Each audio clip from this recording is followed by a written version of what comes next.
తండ్రి అయిన దేవునికి పిల్లలు కావాలి. అందుకే వివాహం ఘనమైనది.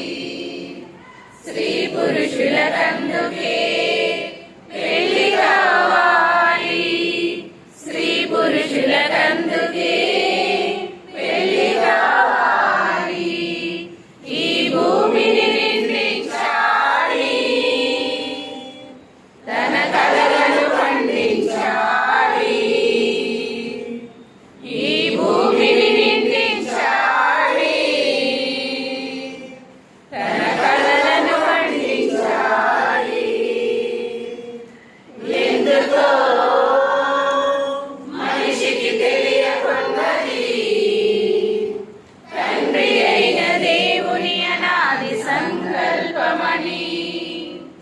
తండ్రి అయిన దేవునికి పిల్లలు కావాలి.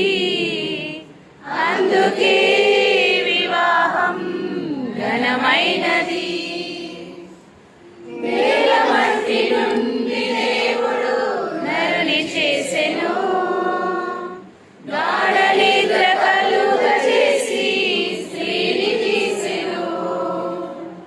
నేల మట్టి నుండి దేవుడు నరుని చేసెను, గాఢ నిద్ర కలుగజేసి స్త్రీని తీసెను. మీరు ఫలించి భూమిని నిండించి సృష్టినంతా ఏలమని వారికిచ్చెను.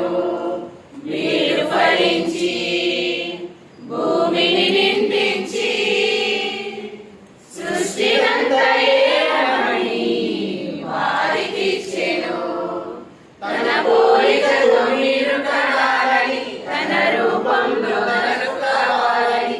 తన పోలికతో మీరు కనాలని, తన రూపంలో తనకు కావాలని.